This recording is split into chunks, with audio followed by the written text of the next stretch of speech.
खुलुमबाय बे समाव बडलेण्ड इंखं टेलिभिजननि स्टुडियोआव आं मिथिका नार्जारी दिनै मोनाबिलिनि गाहाय रादाबफ्राव दङ।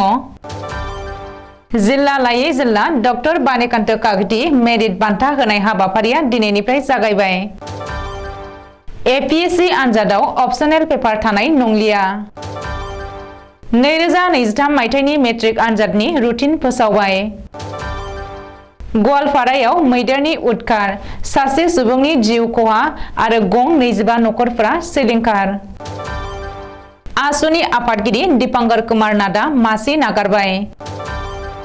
सिमेन्सापुरियाव 43थि Satyendra Mohan Dev memorial inter district sub junior football tournament F zone खुंनो लाहार फाहार। मसलपुराव मोसौ गाय फिसिग्रा आबादारिफोरनो मेसिन राननानै होदों। आसामाव 3थि फरेस्ट बेटेलियन आसाम केबिनेटनि गनायथि। फातिमाबाद साहा फेक्टरियाव जाब्रबथाय जानाय सासे मावफारियाखौ गोदान जिउ मोनफिननायाव बरायदों। दानिया फैदो आबुं रादाबाव।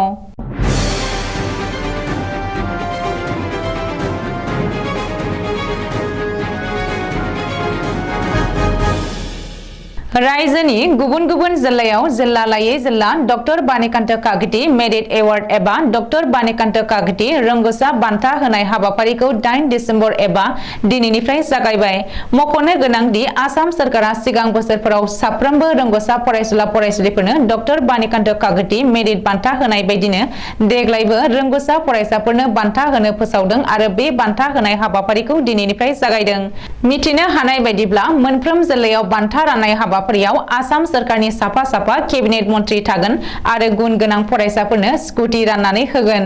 दिनै गिबि साननि हाबाफारि बायदियै डिब्रुगड़, बरपेटा, धेमाजि आरो हजाइ जिल्लायाव डक्टर बानेकान्त काकति मेरिट बान्था होनाय हाबाफारि खुंदों आरो गिबि मन्थ्रिया बिथोन होनाय बायदियै डिब्रुगड़आव रनजित दास, बरपेटायाव सोलोंथाइ मन्थ्रि डक्टर रनज बेगु, धेमाजियाव सन्जय किसान आरो हजाइयाव परिमल शुक्ल बैद्यआ बाहागो लादों। आसाम पाब्लिक सार्भिस कमिशन सुंद'यै एपीएससी आनजादाव दानिफ्राय अपसनेल पेपार थानाय नंलिया। गुवाहाटी नोगोरमानि गान्धी मण्डपआव मैया खुंनाय आसाम सरकारनि केबिनेट मेलाव बे थांखिखौ लादों। मख'नो गोनांदि मैया खुंनाय आसाम सरकारनि केबिनेट मेलाव एपीएससी आनजादनि सायाव गोनांथार थांखि लादों आरो दानिफ्राय एपीएससी आनजादाव अपसनेल पेपार थानाय नंलिया होननानै गिबि मन्थ्रि डक्टर हिमन्त बिश्व शर्माया केबिनेट मेलनि उनाव खौरांगिरि मेल खुंनानै फोरमायदों। गिबि मन्थ्रिया बुंदों दि दानिफ्राय एपीएससी आनजादाव कम्पालसारि अपसनेल पेपार गैया जासिगोन आरो थानाय नंलिया। मानोना बयबो मिथिगौ सानखान्थि आरो बिगियाननि पेपाराव बिगियाननि फरायसाफोरा 100 नम्बरनि गेजेराव 100 मोननो हायो, नाथाय असमिया एबा इंराजिनि फरायसाफोरा मोनाबो जानो हागौ। बेनिखायनो अपसनेल पेपारखौ बोखारनाय जादों आरो जेनेरेल पेपाराव जाबायदि सोंथिफोर थानांगौ बेफोर सिगांनि बायदिनो थागोन। हादरनि माखासे जायगायाव अपसनेल पेपारनि अनगायै बे आनजादखौ खुंदों। दिनैनिफ्राय आसामावबो एपीएससी आनजादाव बे मोननै अपसनेल पेपारा थानाय नंलिया होननानै गिबि मन्थ्रिया खौरांगिरि मेलाव रोखायै बुंथिदों। बबेखानि सानसे साननैनि गेजेरावनो एपीएससीनि फोसावथाय होगोन आरो एपीएससीआव 700 मासिनि थाखाय साख्रि ओंखारगोन। बेनि अनगायैबो केबिनेट मेलाव सोलोंथाइ बिथिङाव माखासे गोनांथार थांखिफोर लानाय जादों होननानैबो गिबि मन्थ्रि डक्टर हिमन्त बिश्व शर्माया फोरमायदों। 2023 मायथाइयाव खुंजानो गोनां मेट्रिक आनजादनि रुटिनखौ फोसावबाय। 3 मार्चनिफ्राय 20 मार्चनि गेजेराव जागोन 2023 मायथाइनि मेट्रिक आनजाद। सेबेआ फोसावनाय बायदिब्ला 2023 मायथाइनि मेट्रिक आनजादखौ 3 मार्चनिफ्राय 20 मार्चनि गेजेराव गोदान सोलोंथाइ खान्थि बायदियै खुंनाय जागोन। बेनि अनगायैबो 24 आरो 25 फेब्रुआरियाव प्रेक्टिकेल आनजादफोरखौ खुंनाय जागोन। बेनि थाखाय सेबेआ लाहार फाहार खालामनो जागायबाय। सेबेआ फोसावनाय बायदिब्ला गोदान सोलोंथाइ खान्थि बायदियै देग्लायनि मेट्रिक आनजादाव गांब्रै आयदायाव 1 नम्बरनि मोन 50 सोंथिफोर थागोन। सानखान्थि, इंराजि, बिगियान आरो समाज बिगियान आयदायाव 1 नम्बरनि मोन 50 अबजेक्टिभ एबा सायख'नाय सोंथिफोर थागोन। बबेखानि 2023 मायथाइनि मेट्रिक आनजादखौ रायजोनाङै गासै 912 आनजाद मिरुफोराव खुंनाय जागोन होननानैबो सेबानि मासिगिरि रमेश चन्द्र जैनआ सुलुङाव फोरमायदों। मख'नांगोन दि रायजोनाङै मोन 9 गोदान आनजाद मिरुफोराव देग्लाय मेट्रिक आनजाद खुंनाय जागोन। गासै 1,93,000 3,000 फरायसुला फरायसुलिफोरा देग्लाय मेट्रिक आनजाद लिरगोन। सेबेआ फोसावनाय बायदिब्ला 6 दानारि आनजादाव उथ्रिनो हायै फरायसाफोरा देग्लाय मेट्रिक आनजाद लिरनो मोननाय नंलिया। सेबाया 6 दानारि आनजादाव उथ्रिनो हायै फरायसाफोरखौ मेट्रिक आनजादनि थाखाय फर्म फिलआप खालामहोआखै। मख'नो गोनां दि मेट्रिक आनजादनि थाखाय रेजिस्टार खालामनायनि जोबथा खालारा 15 डिसेम्बरसिमल'।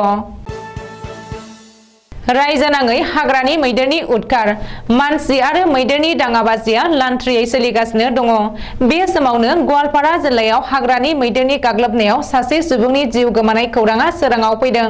गवालपारा जिल्लानि लखिपुर फरेस्ट रेन्जनि सिङाव थानाय बान्दरमाथा गामियाव थांनाय हराव जादों बे जाथाया। हाग्रानि मैदेरनि गाग्लोबनायाव जिउ गोमानाय सुबुंखौ जुगाल बर्मन होनानै सिनायथिनो हादों। जाथायनि बागै लखिपुर फरेस्ट रेन्जनि रेन्जार दुब्र दत्तआ फोरमायथिनाय बायदिब्ला थांनाय हराव हाग्रानि मैदेर फालोआ बान्दरमाथा गामियाव सासे सुबुंखौ जिउ फोजोबनायजों लोगोसे गं 25 नखरफोरखौ थेर बेथेर खालामलांदों। अल आसाम स्टुडेन्ट्स इउनियन सुंद'यै आसुनि गागि आफादगिरि दीपांकर कुमार नाथआ मासि नागारबाय। गुवाहाटी मुलुगसोलोंसालियाव खुंनाय आसुनि मोनसे जर'खा मावफुं मेलाव आसुनि आफादगिरि मासिखौ नागारदों दीपांकर कुमार नाथआ। मिरुनि मावफुं मेलाव दीपांकर नाथआ गावनि मासि नागारनाय लाइजामखौ गथायनानै मिरु आसुनि आफादगिरि मासिखौ नागारदों। रिपर्ट बायदिब्ला दीपांकर कुमार नाथआ गावनि निजेयारि माखासे जेंना जेंगोनानि थाखाय आसुनि आफादगिरि मासिखौ नागारबाय। मख'नो गोनां दि गुवाहाटी मुलुगसोलोंसालिनि आसुनि गाहाय मावख'आव खुंनाय रायजोआरि मावफुं मेलनि गेजेरजों दीपांकर कुमार नाथआ आफादगिरि मासि नागारदों। बबेखानि गावनि निजेयारि जेंनानि थाखाय आसुनि आफादगिरि मासिखौ नागारदों होननानै दीपांकर कुमार नाथआ फोरमायदों। ओरैहाय दीपांकर कुमार नाथआ आफादगिरि मासि नागारनायनि उनाव लेङाइ आफादगिरि उत्पल शर्माया आसुनि आफादगिरि मासिखौ रुजुनथ'गोन होननानै मिथिनो हादों। सिमेन्सापुरी मिनि स्टेडियामाव 43थि Satindra Mohan Dev memorial inter district साब जुनियर फुटबल टुर्नामेन्ट एफ जन जोलुर खेला होनो थाखाय सिमेन्सापुरी गेलेमु आफादा साखाफारा जादों। सिमेन्सापुरी गेलेमु आफादनि बानजायनायाव आरो धेमाजि जिल्ला गेलेमु आफादनि मददजों सिमेन्सापुरी मिनि स्टेडियामाव 43थि Satindra Mohan Dev memorial inter district साब जुनियर फुटबल टुर्नामेन्ट एफ जननि जोलुर बादायलायनायखौ खुंफुंनो साखाफारा जाबाय। बे गेलेनायखौ गाबोननिफ्राय थामहिनबा 9 डिसेम्बरनिफ्राय 11 डिसेम्बरसिम गेलेहोनाय जागोन। बे बादायलायनायाव एफ जननि गासै मोन 6 जिल्लानिफ्राय मोन 6 जोलुर हानजाया बाहागो लागोन।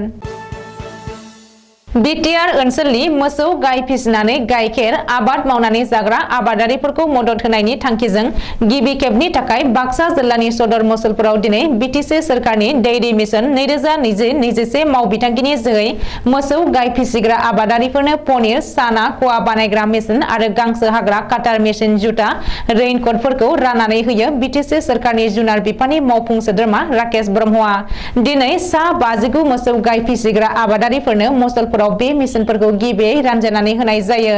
बे मेसिन राननाय हाबाफारियाव बाहागो लानानै बिटिसि सोरखारनि जुनार बिफाननि मावफुं सोद्रोमा राकेश ब्रह्मआ फोरमायो दि मोसौ गाय फिसिग्रा आबादारिफोरा गोबां गाइखेरफोरखौ दिहुननानै बे मेसिनफोरनि जोहै गाइखेरनिफ्राय पनिर, साना, खवा बायदि बानायनानै बाजाराव फाननानै गोबां रां खामायनो हायो आरो थांना थानायनि राहाखौ खालामनानै लानो हायो।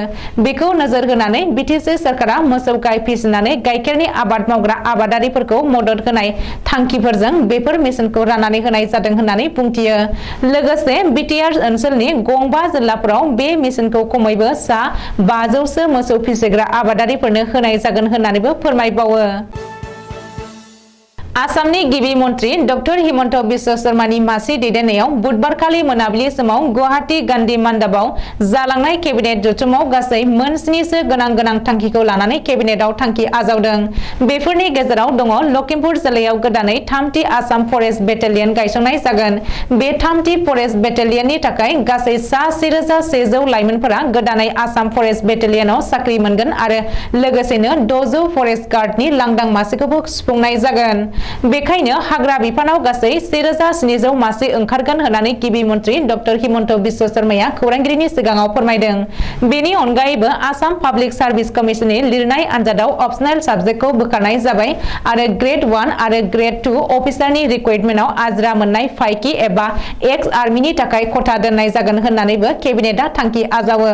आसाम सोरखारनि एपिडिसिएल आरो अएनजिसिजों जथायै लोगो नांनानै 250 मेगावाट मोब्लिब दिहुननायनि थांखि थांखि आजावजायो आरो बे बिथिङावनो एपीडीएसएल नि जीवन धारा कास्टमारनो 1% साबसिडी आरो डमेस्टिक कन्ज्युमारनो 0.75% साबसिडी होनो थांखि आजावजायो। गासै 40 लाख सुबुंनो गोदान रेशन कार्ड होनाय जागोन आरो 7,000 लांदां जानाय मासिखौ सुफुंनो थाखाय सोलोंथाइ बिफाना थाबैनो फोसावगोन होननानै गिबि मन्त्रि डक्टर हिमन्त बिश्व शर्माया मिथिहोबावदों। थांनाय अक्ट'बरनि 23 खालाराव फातेमाबाद साहा बागानाव मोनसे सोमोनांथाव आरो दुखुनांथाव जाथाय सोमजिदोंमोन। फातेमाबाद साहा बागाननि साहा फेक्टरियाव खामानि मावबाय थानाय समाव सासे लेबारनि आथिङा मेसिनाव हाबदों। साहा बागाननि CTC मेसिनाव साहा बागानाव खामानि मावग्रा सुखदेव लाइननि सुलेमान केरकाटाया खामानि मावबाय थानाय समाव मेसिनाव हाबलांनानै थोंसे आथिङा जदोंमोन। बे जाथाया जानायनि उनाव लोगो लोगो सुलेमान केरकाटाखौ बरपेटा मेडिकेल कलेजसिम दैथायहरनाय जादोंमन। सुलेमान केरकाटाया मैया बुधबारखालि बरपेटा मेडिकेल कलेज देहा फाहामसालिनिफ्राय रिलिज मोननानै फैनायाव साहा बागाननि फेक्टरियाव मोनसे मेल लानानै बिखौ बरायदों साहा बागाननि लेबार, जाय मोनसे जाब्रबथायाव गावनि थोंसे आथिंखौ खोमानानै लानो गोनां जादोंमोन। मैया रिलिज मोननायनि उनाव बियो मिनिकुसि साहा बागाननि फेक्टरियाव नुजाथिफैदों होननानै बुंदों साहा बागाननि मेनेजारआ आरो बुंबावदों दि बिनि साहस आरो गोरा गोसोखौ नुनानै गोजोननाय मोनदों होननानैबो बुंबावदों आरो लोगोसे सुखदेव लाइन सुलेमान केरकाटाखौ गांसे फालि होनानै बरायदों आरो बिनि थोंसे खोमानांनाय आथिंखौ गुबै आथिं होफिननो हायाब्लाबो मोनसे आर्टिफिशियेल आथिं लागायनानै होनायनि बिबान लादों। बिनो गिदिं गिदा खालामनाङि एबा जायगायावनो जनानै मावजानाय खामानि दिहुननानै होगोन होननानैबो बुंबावदों आरो बिनि देहायाव जेब्लासिम मोजां थासारियाव फैया अब्लासिम हेफाजाब होबाय थागोन होननानैबो फोरमायदों। दिनै मोनाबिलिनि रादाबा एसेनोसै। गोजोन्थों।